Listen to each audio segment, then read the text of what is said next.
We're gonna get into why it's important. Why buy? Why buy? We're gonna talk about how to determine if you're ready to buy. We're gonna take you through the buyer's roadmap from the time that you inquire on purchasing a home to the time that you close on the home. We're also going to talk about something that's not talked about enough, which is called the PITI, which is what your your monthly mortgage payment is made up of. And I just don't feel like it gets discussed enough. And not enough people know what their mortgage payment actually includes. So we want to talk about that today. And we're also going to talk about the pitfalls of what not to do when you are getting ready to purchase a home or while you're under contract to purchase a home. So it's 11:08, but before we get started, I kind of want to do a temperature check and just see who we have with us. Tell us like where you're from, where you're watching us from. Would love to see where everyone is watching us from.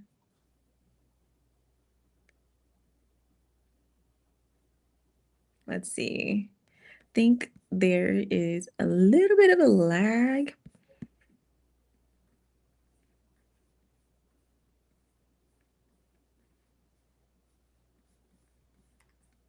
Oop. You want to put in the chat? Yeah, I'll put it in the chat. Yeah. Where?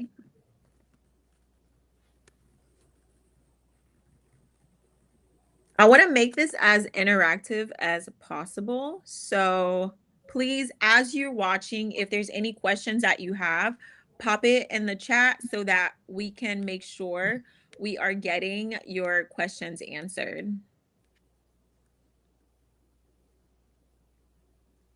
All right. Okay. So while we wait on you guys' answers about where you're from, I'm just gonna go ahead and get started because it's 11:10 and I'm sure you guys have a busy Saturday ahead. So why buy?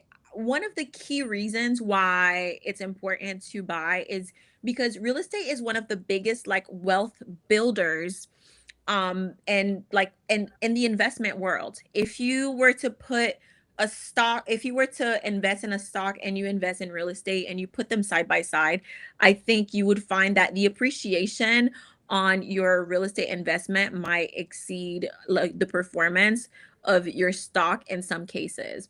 And then another reason, the equity is like you're getting equity instead of like just throwing money towards the rent payments. And so we're going to dive a little deeper into all of these and stability and pride in home ownership. So real estate is one of the most reliable ways for you to gain long-term wealth. And that is because by the nature of real estate, when you purchase real estate, as you hold on to it, every year on average, your home tends to appreciate. So although the real estate market is cyclical, it goes up and down, it goes up and down, it always trends upwards. And the key thing is that when you're buying real estate, the main goal really, unless you are like a flipper, unless you're an investor, if you're like a day-to-day purchaser, if you're buying for like generational wealth, the name of the game is always buying and holding. And so to give you an example, at a 3% annual appreciation, if a home that was purchased for 150,000, if every year that home appreciated by 3%, in 30 years, that home would grow from $150,000 to $364,000 in value. Like you essentially in 30 years, you have almost 3x your investment. Even if your home was only getting 1.5% of appreciation every year, which typically in most markets, I feel like the appreciation is usually closer between to 3 to 5% on an annual basis.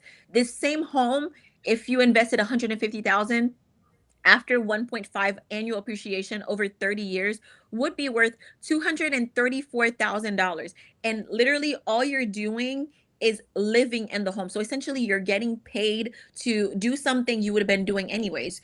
Whether you're making mortgage payments or rent payments, you're making payments. It's just a matter of, is your payment going towards building you equity, or is your payment just literally interest free money? Is your payment building somebody else equity? And this is what we're talking about here, is why pay when you can own? So rent prices also typically increase by 3 to 5% annually. And rather than having fluctuation in your monthly payment amount, you can have like the stability of a mortgage payment that is not going to change. If anything, I don't want to get too deep into it, but the only way that your mortgage payments might change a bit is when your taxes or insurance go up. But if you have a really good real estate agent, what we'll tell you is you should try to shop your real estate, you should try to shop your insurance every year. Every year you need to be looking like, all right, who has the best homeowners insurance rate for me? That's how you keep your insurance rate super like competitive. And I mean that goes for anything, like that can also apply to like your car insurance and all of that good stuff. All right. And then I wanted to show you guys this kind of like this roadmap of what it looks like to rent versus own. So if we took $1,800 and over the course of 1 year and rent, that is $21,600 that has been spent. And that is 21,600 that you'll never see again.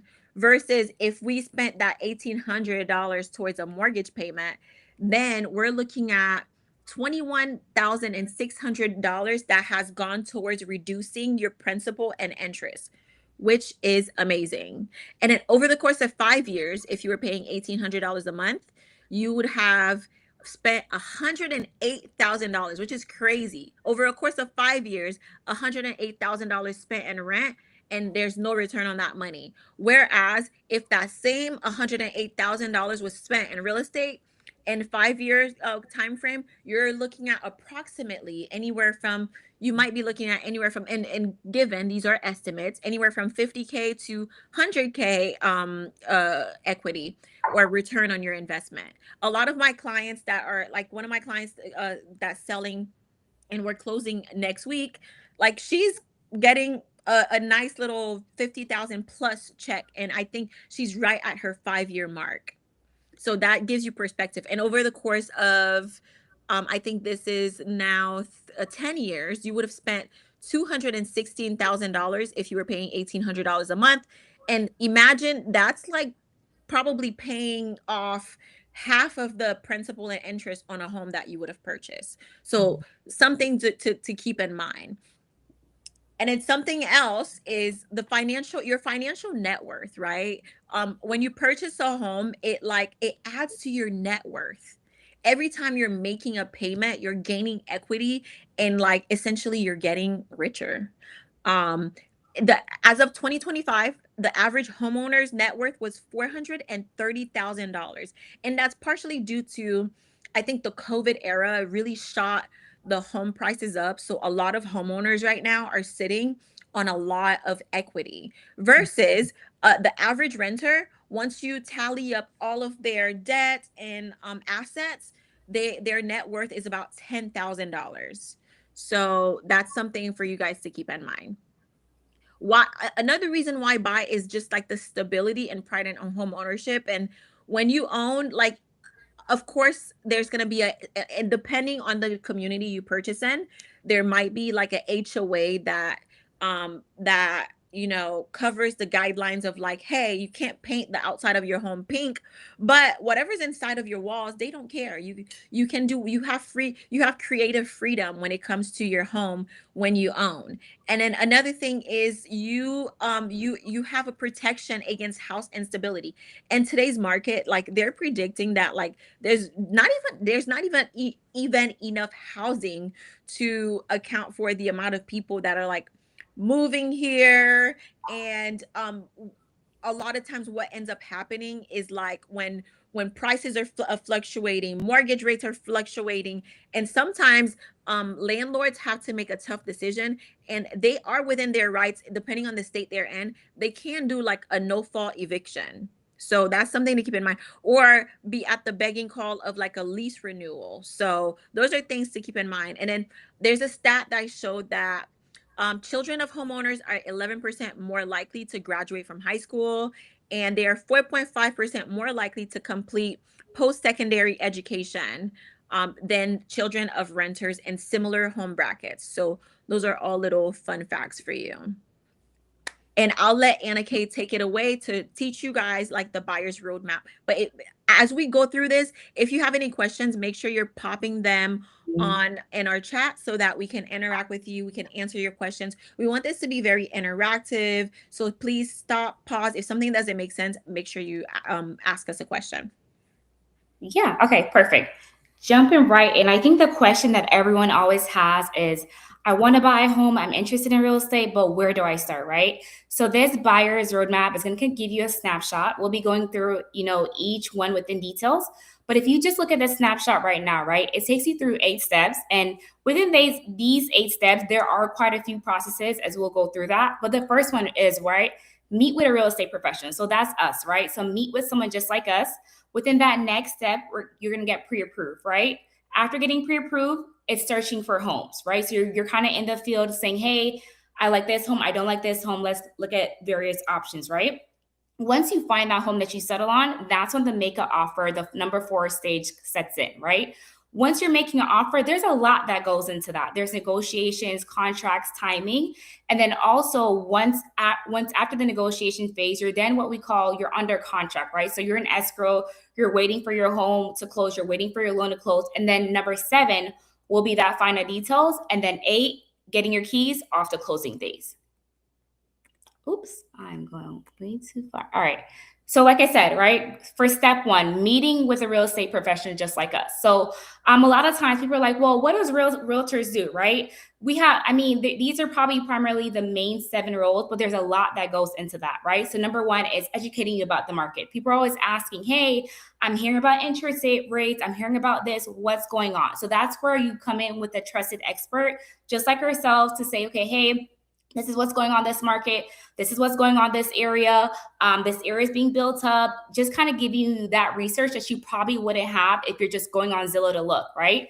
Another step that we do is analyze your wants and needs. So you come to us and you said, hey, indicate, hey, Anne-Sophie, I'm looking to move out my apartment by XY days. I'm looking to move into this amount of home. I'm looking for this area. I'm looking for an area that is family orientated. All that goes into that, right? So then based on what that wants and needs that you let us know, we then kind of guide you in a home that fits your criteria, right? A lot of that looks like us sending you what you'll see as we go through the roadmap as well.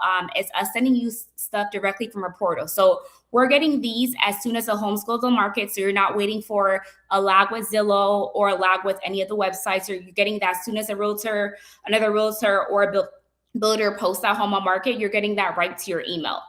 Within that portal, you're also able to kind of like say thumbs up, thumbs down, give notes. Hey, I like this, don't like that, right?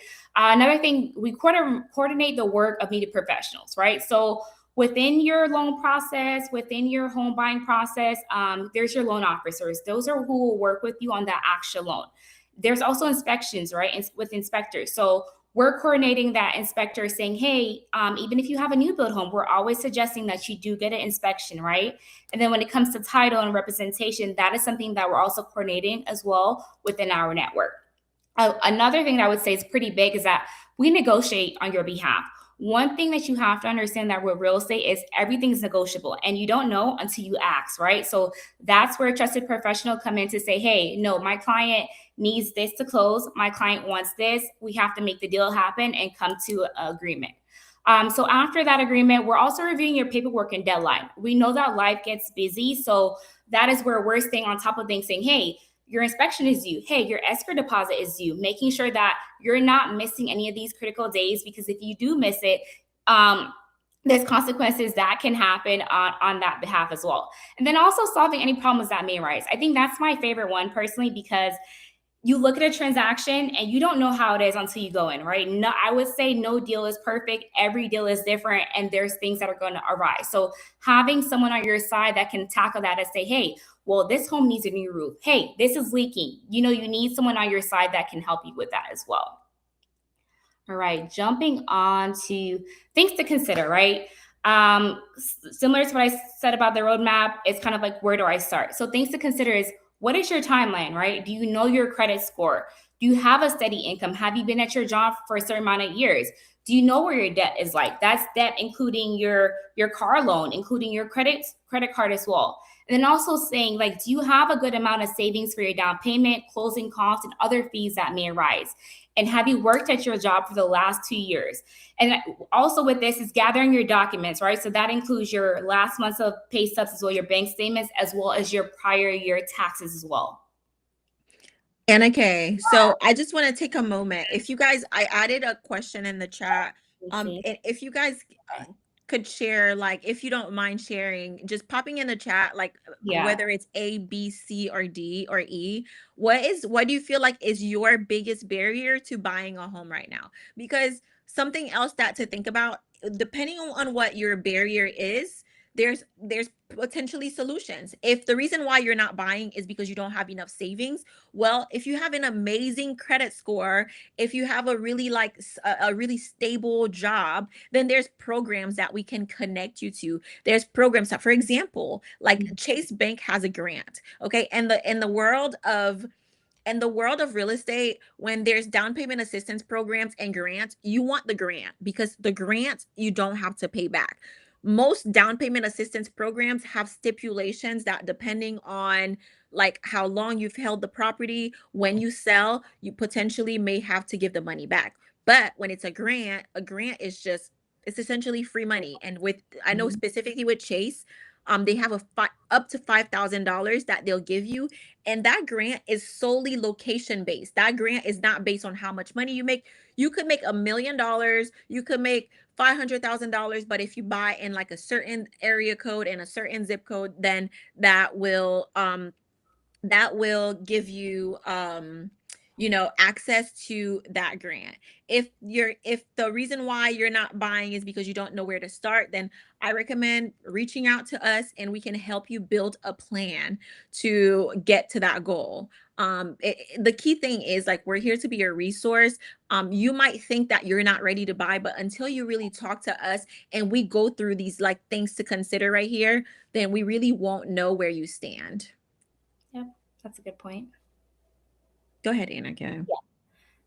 All right. Yeah, that's a great point. Because you just never know until you kind of get into the process. I've had clients that have said, "Oh, I didn't know," and I think that's always a big thing. Is that I think buying a home, it is a big journey. It is a huge accomplishment, but a lot of times I think once they go through their process, they realize, well, this is much easier than I thought. So that's a good point.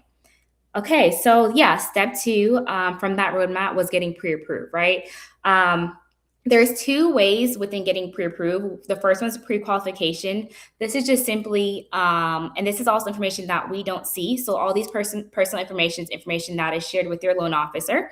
So that's information that they'll send you a link depending how their portal is, and you kind of just pre-qualify yourself saying, hey, this is what I make, this is my debt, all that information that they're asking you. But however, with the pre-qualification, that means you haven't sent in any information to verify it. And that's now where the pre-approval comes in. That's a little bit more formal, where it's saying, hey, I've connected my bank statements, or I've sent across my bank statements or my tax document. And then that just makes sure that, hey, what this person is saying, it is verifiable, right? So when it comes to the pre-approval, it is something that is needed to look for homes. It is something that is needed to make an offer, because you don't want to say, hey, I had fell in love with the home that is, for example, 300K, but then your pre-approval have only came back at 200K. So now you're short 100K, right? And that's just kind of like an upsetting feeling. So it's always good to know up front, okay, hey, before I kind of tie myself towards a home, I know exactly what I can afford. I know what's in my barrier. So and then as well as when we're making an offer, you can't make an offer without a pre-approval, because what that also shows the sellers or builder is that, hey, this client can afford that home, because what they're not going to do is go under contract with someone that they don't know if they qualify for the home. Okay. So some basic factors when considering a loan, and this is something that your mortgage lender will also go over with you, but it's What is that loan type, right? There's different loan types on the market. The popular ones are the FHA, which is a first time home buyer loan. That is typically 3.5%. 3.5% down payment. The next one is conventional. Conventional can raise from 4% onward. And the next one is VA. So if someone was in the military, veteran, typically their loan is at 0%. And then USDA is another loan option as well. So then it's like, what is the down payment required? So based on these loan types, what I've mentioned a little bit prior before is that these loan types have different down payment requirements. FHA, 3.5%, conventional, 4% onward, VA, 0%, and so forth. So then also, what will be my interest rate and what would be the best type of interest rate, whether that's fixed or adjustable, right? So that depends on your personal goal. I know we always make suggestions that is based on what the client is looking for. I have clients that say, hey, I want a fixed interest rate for 30 years. That means that if the market was supposed to go up and down, that I know what my interest rate is. And I've had clients that said, hey, I'm okay with adjustable. I have confidence that the market may shift and my rate may go down. But that is a personal decision that client has to make. But of course, we'll always give, what our suggestion is based on what that client is looking for as well. And then as well, how long do I have to repay my loan? And are there any early penalties? So typically, for a mortgage loan, it's typically 30 years. You do see sometimes where there's 15 years. It depends on where the loan, there's some that there's no early penalties and there's some that it may. So it just kind of depends on what that mortgage loan is. Okay. All right, so step 3. So you're pre-approved, right? You're pre-approved. You've already did that consultation with us. You've already told us what you're looking for. This is now where we're saying, okay, we can now take your pre-approval, knowing what your amount that you're looking up towards. We can now take that and then go search on that market. So that is looking for, you're saying, hey, I want to be in Tampa. I want to be in Riverview. I want to be wherever, location-wise, right? We now have your price. Okay, my price point is $300K and under. So taking that, looking up, we're saying, hey, you're looking for a single family home, a 2-story home, a townhome, taking that bedrooms. I want a 3-bedroom, 4-bathroom, different style. I want a island kitchen. I want different countertops. I want to be next to that school. So we take all that in consideration when we are doing that home search for you. So now with that home search, we as agents, we use different tools, right? So we use something that is called the MLS. That is where we're able to go in, plug all that details that you've told us about. And then from that, you'll get a email that depending when the time is sent out, typically we send out as soon as another realtor puts a home on market, you get that notification right away. So you're the first in to know that, hey, I'm not waiting for a Zillow delay. I'm getting this home right when it hits market. We also use agent networks, right? So one thing with realtors is that we have networks all over. So not just Florida, networks all the way from New York down all the way to Texas, all the way over to Cali, right? So we may have a client that say, hey, I'm moving out. I love Florida, but however, I just got a job change, right? So I'm moving out of Florida. So we're using an agent networks as well as saying, hey, I have a client that is coming your way, or even if there is an agent that is down in Miami and say, hey, I have a client moving to Miami. They're looking for X, Y, and Z home as well. So we use all that, all of our portal just to make sure that we're giving you the best experience. And then also website, right? We have also personal websites that can be used to kind of also look for homes.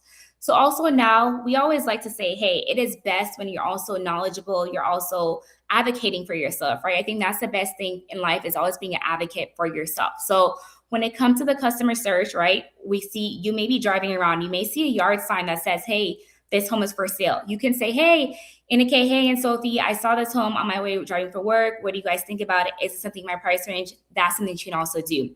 You may also have friends that say, hey, there's homes within my neighborhood that is selling, or hey, there's new bills going up in this neighborhood. Have you thought about that? And you may also be doing your own Zillow search as well. So like I said, with that combination, I think that's kind of the best way to go about things, because not only do we have our agent search that we does, but you're also advocating for yourself as well. Just make sure you're getting that exact home that you're looking for. Okay. So kind of what I mentioned, this was kind of just summarizing it, right? It's just kind of when you're viewing your home, what you consider layout, space, schools, and then what your agent will also look for in comparing for other markets as well. So just kind of summarizing it here.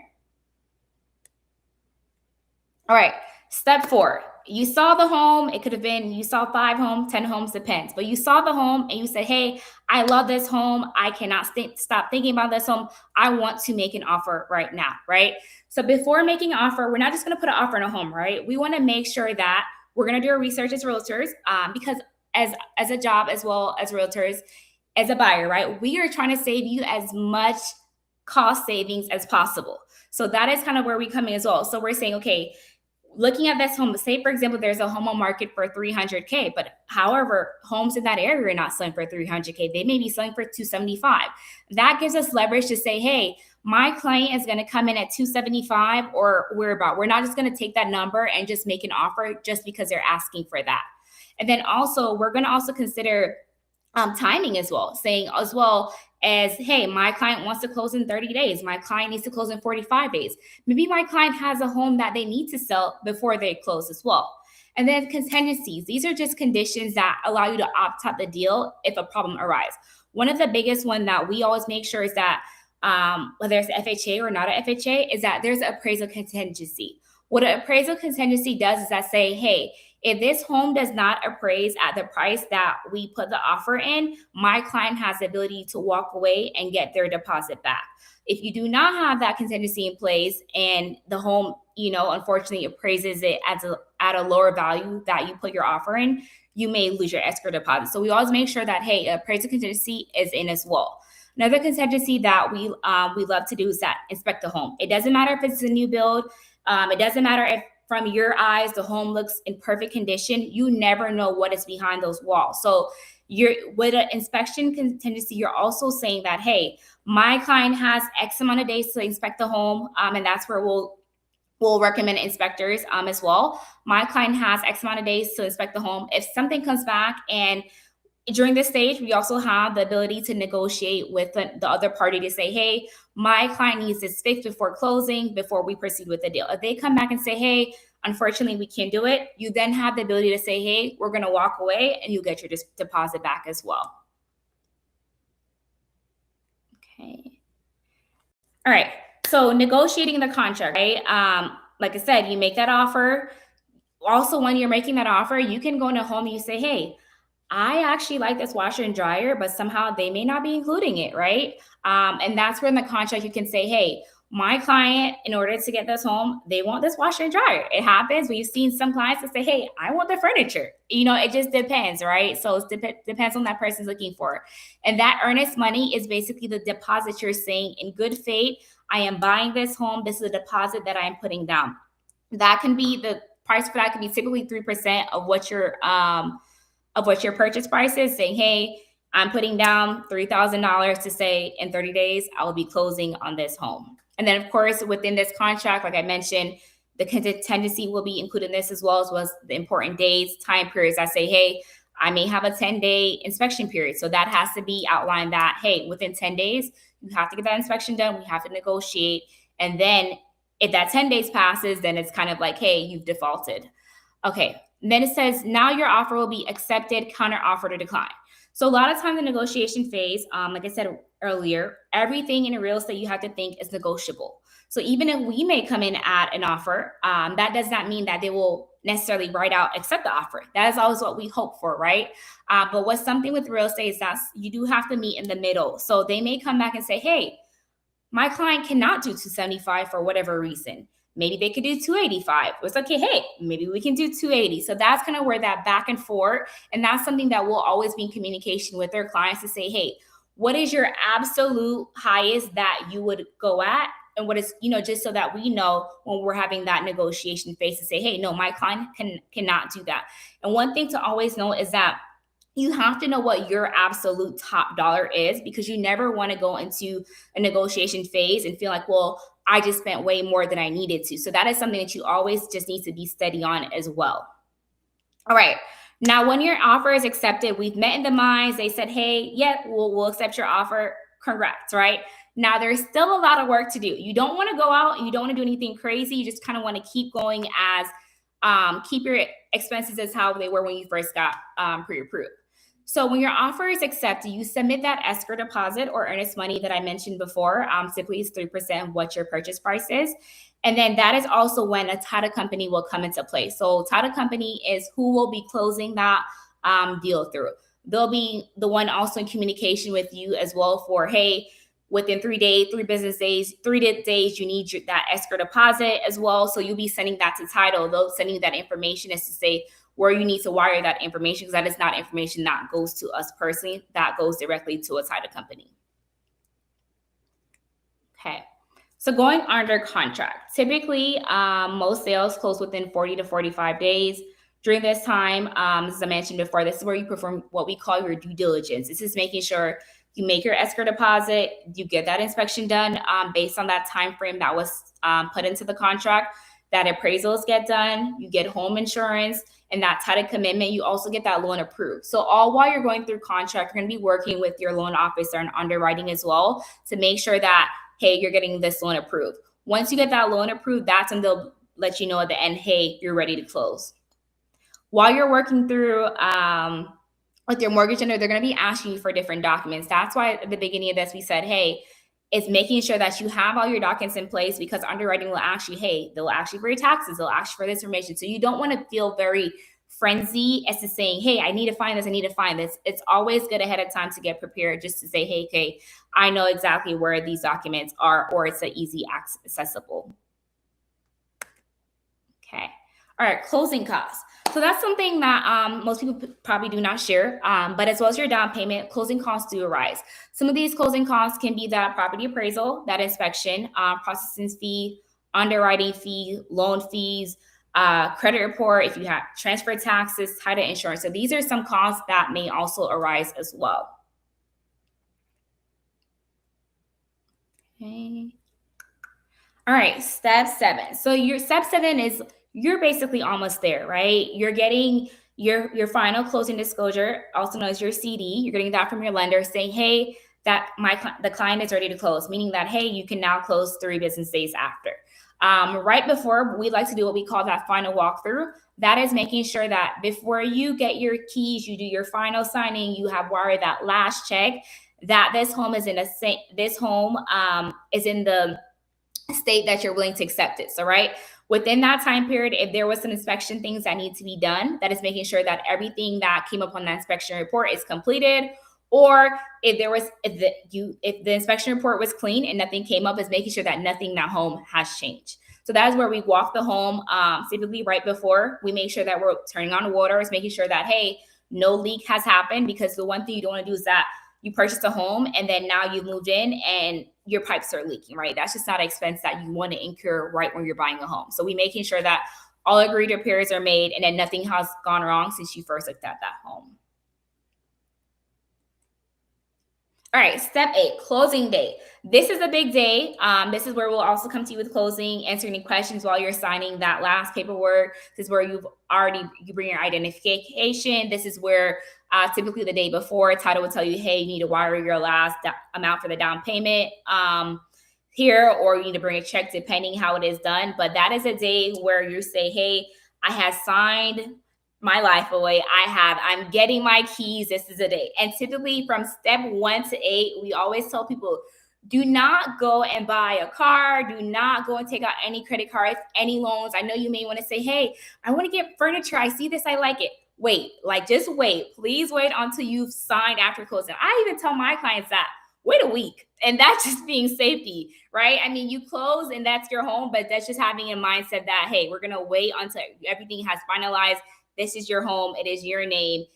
Because typically sometimes they do run your credit as when right before. So you don't want, when you first got pre-approved, your credit was ran and you were at this score, and then now you went out and took out a loan to buy your furniture ahead of time, and then now, or buy a new car, and then now right before closing, you can't close, right? So typically tell people like, hey, wait a few days after closing just to be safe. But this is a big day. This is a day that you work for, right? It's a day that, and it should not be taken lightly. It's a day that, because home ownership, especially in the United States, is such a big thing. So it's the day that you should always be proud of, where you started from, knowing kind of what you guys said in the comments of saying, sometimes you don't know where to start, right? So you have to think about those feelings as well. But this is the big day and it's just so exciting. as well. But I think that is, yeah, that is it. So All right, I'm gonna hop how, on to. Oh, go ahead. Go ahead, yeah, I was Annika. gonna Were you say gonna say wow. something?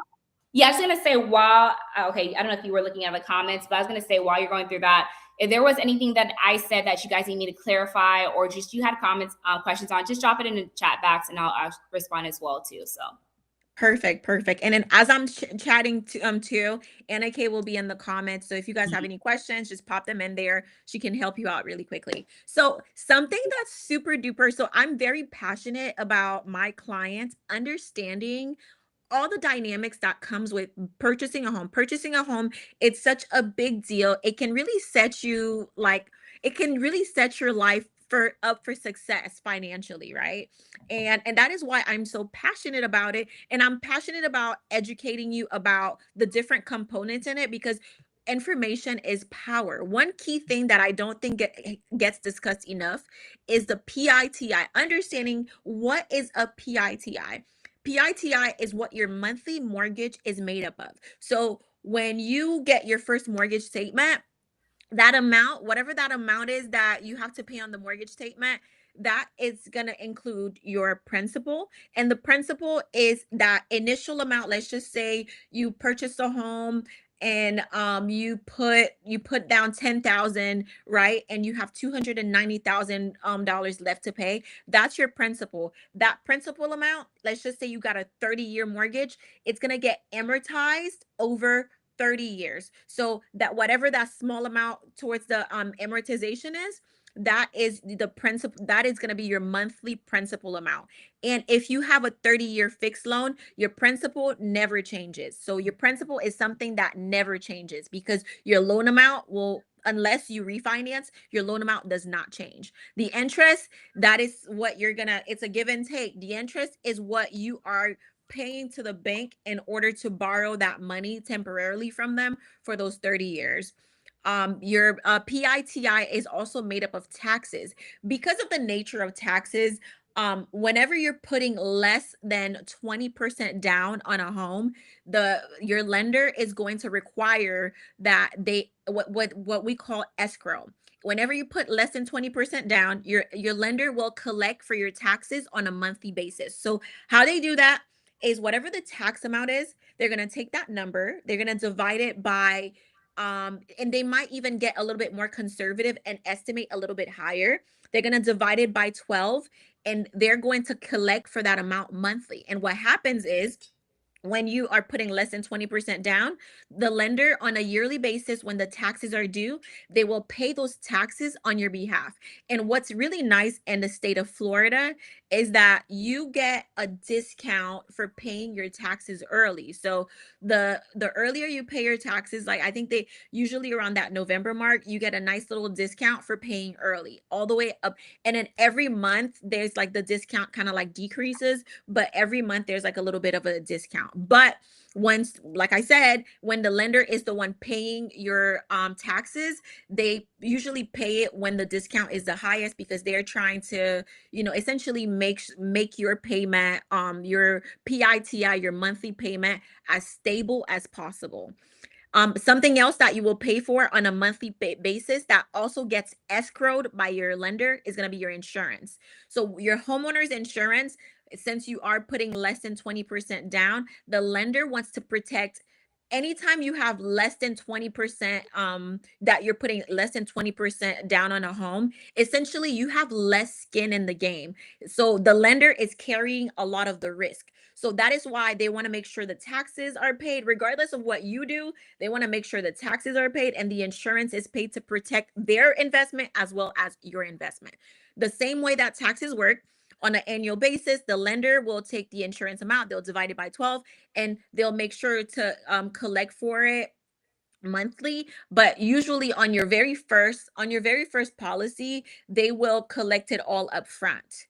And with your insurance, I always tell people this is as with any other insurance policy that you're going to have, you want to make sure you shop it. So right when you know you're up for like a renewal, you can like call up different, you can get different quotes. What's important is if you get a different quote and you would like to switch the insurance, you need to communicate that back to your loan servicer so that they can update your policy so that if there is a saving, you can benefit from that saving. So so your principal plus interest plus taxes plus insurance, that put in a monthly, well, that put in a monthly amount is what your mortgage is made up of. And if there is like HOA payment, that typically gets paid separately. So your HOA payment does not get paid to your loan servicer. The HOA payment would get paid directly to the association. So I hope that makes sense. And as we know, in the state of Florida, I know a lot of people try to avoid HOAs. It's kind of hard when you're looking for those broader communities. I know Jody Ann mentioned Riverview, Wesley Chapel. Those are two cities that are like, you almost, it's very hard to land in a community without an HOA in those areas. And while a lot of people don't like HOAs, in some ways, they protect your investment as well. The role of the HOA is to keep the community pristine, is to keep the community uniform. What happens though is some people take their job a little too seriously. So if you guys have any questions about the PITI, then you can drop it in the chat, but we're gonna move on. So once you've done everything that we talked about, once you've closed on your home, it's not just important that once you buy a home that's beautiful, or you buy new construction and you think that's it. No. Where a lot of people go wrong is not maintaining their investment. What I like to tell my clients is, this is like, you want to little by little make this place better than you found it. It's yours. You want to keep it clean, you want to keep it maintained, you want to keep up with your roof, you want to, on a yearly basis, you want to make sure that you're getting your roof clean, you want to service your AC, you want to make sure that, like, if you need to do an inspection to make sure everything is functioning properly, you want to take care of your home, because in order for it to be an investment, there needs to be little improvements over time. And with things like tax, like, I know a lot of people, not me, I wish I got a tax refund. I don't get a tax refund, but if you are one of the lucky people that gets a tax refund, that is the best way, in my opinion, to invest back in your home. If I were a person that got a tax refund, I would, whenever I get my tax refund, I would focus on upgrading little things in my home and, stay current with the market. Like, we all have social media, we all have TV. You can see what's trendy, what looks good.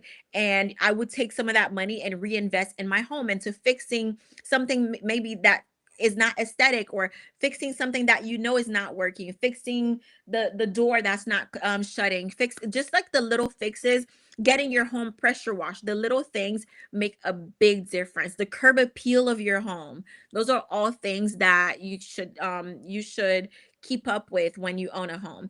And then secondly, another thing that I think is very important, we always preach about homeownership, but sometimes life happens. Maybe the economy is hard, and people, like, you can't make your monthly payments. And what's important to do when this happens, if you buy a home, when you purchase a home, if you can no longer keep up with your monthly payments, it's important to know that there are options. What you should not do is stay quiet. What you should do is immediately call your loan servicer and ask, what options are available to me right now? I am currently facing a financial hardship, and I need to know what options are available to me. You'll be surprised how much these lenders will work with you in order to make sure that, like, they don't have to foreclose on you.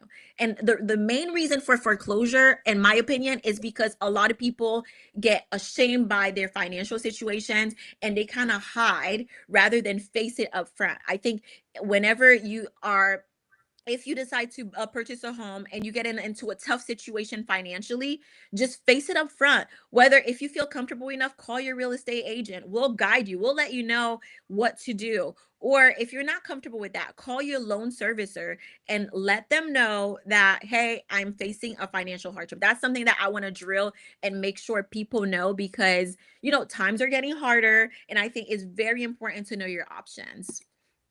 All right, let's talk about the things not to do. If you are a person that is looking to buy a home, or you're under contract for a home, there are some things that should not be done. These are the no-nos, the 10 commandments of buying a home. Thou shalt not change jobs or become self-employed or quit your job. Becoming self-employed is like, it's like the biggest no-no when you're trying to buy a home, because when you become self-employed, the lender wants to see 2 years. They want to see proof of concept. They want to see that you can actually succeed at this thing, that you can actually make stable income. So unless you have a lot of money in the bank to get a bank statement loan or something, the bank is going to want to see that you've successfully worked in that field for 2 years before they want to see your income average over 2 years in order to give you a loan. Um, do not purchase a car, truck, van, a G Wagon.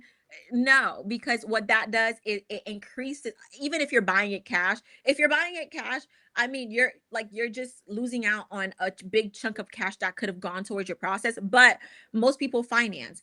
And if you're financing, you are drastically changing your debt to income ratio. And your debt to income ratio is a key component in helping you qualify for a home. So, if let's just say you were pre-approved for a house for $500,000 before, now you might only be pre-approved for 150,000 because you went and added on additional debt that increased your debt to income ratio. Thou shalt not use credit cards excessively or let current accounts fall behind. That is right in line with, not buying a car. You want to remain a pretty neutral person when it comes to your credit. Like, you want your credit to, if anything, get better. If anything, things should be getting paid off. You should not be missing out on payments. Thou shalt not spend money you have set aside for closing. Very important. Because you don't want to get to closing and not have enough money to get that closing done. Thou shalt not omit debt or liabilities from your loan application. See, the thing about this is you can try to lie to lenders, but at the end of the day, one thing that we should all know is, like, information is super accessible. Like, the lenders will find out everything. So do not omit any debts or liabilities from your loan application, because regardless, they will find out. Do not buy I think Anna K mentioned this earlier. Whether you are under contract or thinking about purchasing a home, it's important not to, like, just don't go buy furniture, especially finance furniture, because what's going to happen, you're going to increase your debt to income ratio, which negatively impacts you. Do not originate any inquiries in your onto your credit, because the inquiries are, they're essentially probably going to drop your credit score. The only time that the inquiries are okay is when you are set and ready to get going with the mortgage process, and that's when it's okay to, like, okay, have a hard inquiry. And what happens when you're buying a home, the your credit the credit, what do you call them, credit providers, whatever, they know when a credit is being pulled for mortgages. And within all the credit, any credit that gets pulled within a certain time period when you're looking for a home, it kind of like gets lumped together, and it doesn't really impact you as negatively as, like, just pulling a hard inquiry for a house, a car, a credit card. So it impacts you differently when you're pulling credit from different lenders to when you're mortgage shopping. So creditors know when you are mortgage shopping, so they are a little bit more lenient with that. Another thing that's important is to not make large deposits without checking with your loan officer.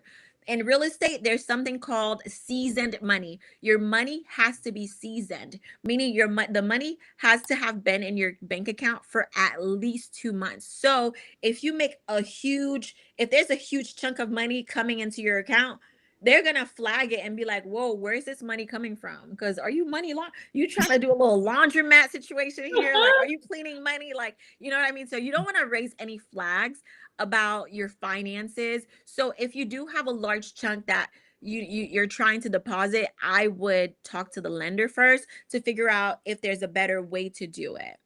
And then thou shall not co-sign a loan for anyone. The minute you co-sign a loan for anyone, you are now assuming their debt. Your debt to income ratio is going to change, and also it might change the kind of loans that you can qualify for.